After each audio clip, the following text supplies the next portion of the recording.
Sherlock Holmes, The Devil's Daughter. Yeah. Is that right? Yeah, That's it's very evocative title. Yeah, it's good. And it's got some very evocative remodeling of Holmes and Watson. Yeah, from yeah. what I've seen. They're a bit sexy now. They Quite interesting facial hair. They're sort of like I said this at the preview, but I mean, Sherlock's kind of like a cross between, and this is characterization as well as looks, but he's sort of like a cross between the Jeremy Brett version and the Robert Downey Jr. version in a weird way. So, well, those are the ones everyone likes, right?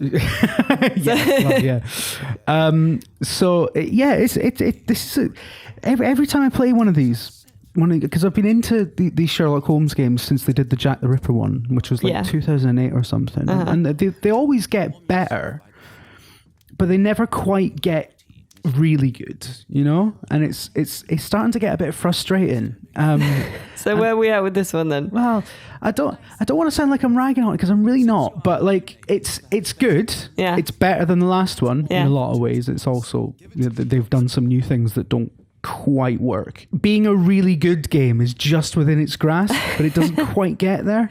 And that's been the same. So like I was really hoping when I played the preview for this one that this was going to be the one. Like, oh, this is the one that's going to elevate it from to like, oh wow, But so what stops it from getting there then? So I mean, well, first of all, the setup is pretty much the same as the last game in terms of what you do and the structure of it. There's 5 different cases. They're loosely connected. You go about collecting clues until you've got enough information to make deductions, and all that stuff is great. That's always been really solid, and that's kind of the foundation they've had for a while. So that's good. That's all fine. They haven't ruined it or anything.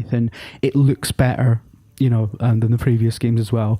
But what they've done with this one is that they've added in lots of things like there's really like extended action sequences now, which there were action sequences in the previous games, but I don't remember them being this kind of bloated and overlong. Like they really feel in this game like it's the most ambitious one they've done. Yeah. But it's like they're kind of showing off like, hey, look, we've got a chase sequence with guns now. And it's like, yeah, but I was bored of it 10 minutes ago. Like, there's this, it's teased even like as soon as you launch the game, because you get a bit of a flash forward before you. So there's this bit where you're being chased by a gunman, you're running through the woods, and it's just a slog. Like you get through the first bit of it and you think, oh fuck, glad that's over. And then no, that was just like part 1 of 4. And then you have to do it while you're in like a swamp where you can't see the path unless you go into your detective vision thing that you need to walk on. And to use the detective vision, you need to be stationary. So it's like, I've got to kind of do a puzzle here as well while I'm being shot at, and if I fuck up the puzzle, I drown. So it just kind of, that sequence just got worse. It started off really shit, and then it got worse and worse and worse. So how's the actual detection stuff in it? Because before it was always, you'd pick up certain bits and certain bits be highlighted, and then you'd put things together, kind of thing. Is it still very much the same? Still very much like that. Yeah. There is you've got a lot more room to fail though, which I love. Oh, that's nice. So it's not just sort of collecting all the requisite shit you need to collect before Holmes has the revelation and then you go on to scene 2. It's now that you collect a lot of information, usually about 2 or 3 suspects who could have done it, who usually have a motive, who have the opportunity, have the expertise in certain ways, and you've got to kind of decide. You usually end up having to decide between a number of suspects, basically. So it's kind of like, it could have been any of them, but the tobacco we found at the crime scene was favoured by sailors, and only one of them, that kind of thing. Yeah, exactly. Only one of them's got an anchor tattoo. Yeah.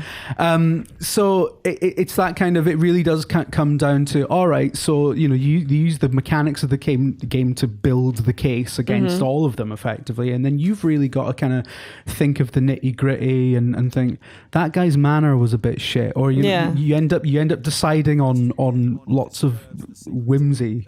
You just kind of that side of it is great, and it's pretty much the same as it was in the previous game, Crimes and Punishments, and like that game is another thing I love, where you get to the end of the first case, you pick your suspect, and then you commit to it. It wipes your save for that chapter. and then you just have to carry Wow. on. So there's no kind of, you can't window shop for justice. You have to make a decision, stick wow, to that's it. pretty good. And you don't actually get proper confirmation Yeah. usually that you've got the right choice until the end of the game. So it's a bit tense, and it's like, oh, I'm gonna fuck it, So yeah, it's that stuff. That side of it is great, and as good as it's always been, in some ways better. So it sounds like instead of sort of concentrating on enhancing the stuff that they were already good at and making those bits like properly great, they've tried to just add extra bits that didn't need to be there. Exactly. Is that fair? I would say so, yeah. And I understand why they've put this stuff in, and I understand why they've made it more kind of action-y, if that's even a word. I don't think it was really necessary, and I certainly don't think it was necessary to do it in the kind of the bloated and unwelcome way they have. Like, they've jammed a lot of these sequences in. There's some Mayan temple bollocks that just irritated me as well. But there is a skip button for all of this. If that's okay. If you fail That's it a not couple so of times, bad. you can just, and it doesn't seem to have any penalty either. So I think it's like they know. Yeah. So, it's not too much of a bugbear. John Hamm, apparently, you told me. Because someone told me that it was John Hamm, and I can't find any reference But to do you him think, like, doing it. once you were told it was John Hamm, then you were like... It just became John Hamm Oh, it in my must head be John because Hamm's. he definitely has John Hamm's face. So, I mean, whether it's true or not, I'm sticking with it's John Hamm now. Well, there you go. But it probably isn't. So there.